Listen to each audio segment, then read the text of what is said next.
Violence erupted across Dhaka and several parts of Bangladesh on Thursday night after student leader and independent politician Sharif Osman Hadi's death in Singapore. Hadi, a leading figure of the radical platform Inquilab Moncho, had been shot by unidentified assailants in central Dhaka on December 12th and was later airlifted abroad for treatment. Announcing his death, Bangladesh's interim chief advisor Muhammad Yunus declared a day of national mourning and ordered special prayers at places of worship across the country.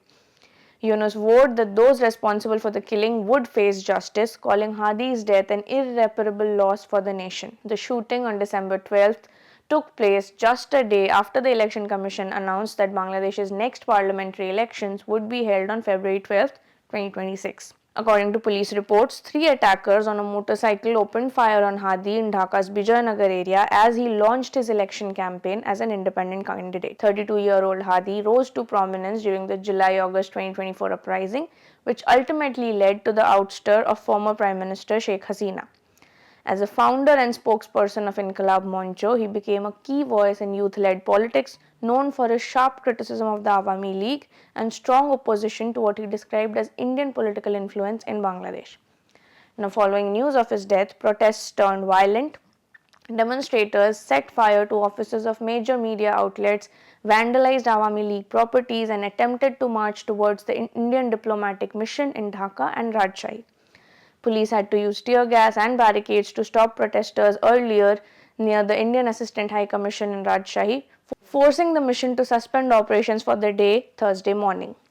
Now, anti-India slogans dominated the protest, and leaders of the National Citizen Party alleged without evidence that Hadi's attackers had fled to India.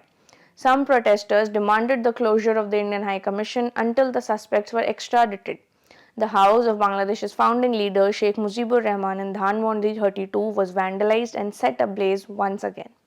As unrest spread, a Hindu man was beaten to death by a mob in Mymensingh over alleged blasphemy, according to the police. Bangladesh's foreign ministry had earlier urged India to prevent suspects from crossing the border and to cooperate in extradition efforts if they had entered Indian territory. India, on its part, denied allowing its territory to be used for activities that were hostile to the friendly people of Bangladesh. Inquilab Moncho described Hadi as a martyr in the struggle against Indian hegemony and warned against attempts to destabilize the country through violence and arson. The platform had earlier also threatened mass sit-ins if justice was not delivered. Authorities in Bangladesh have so far detained around 20 people in connection with the attack, including individuals accused of helping the prime suspect flee towards the border. Investigations are ongoing. In one of his last interviews before the attack, Hadi described himself as a heavyweight in Dhaka politics and expressed confidence that youth-driven politics would reshape Bangladesh's future, regardless of whether he won the upcoming election or not. Now, Hadi's killing has become a major political and diplomatic flashpoint. Hadi's killing now has become a major political and diplomatic flashpoint, deepening internal tensions and fueling anti-India sentiment at a critical moment ahead of national elections in Bangladesh. In an interview with a Bangladeshi news channel 2 weeks ago, Hadi had said that we believe that we are mentally captured by India.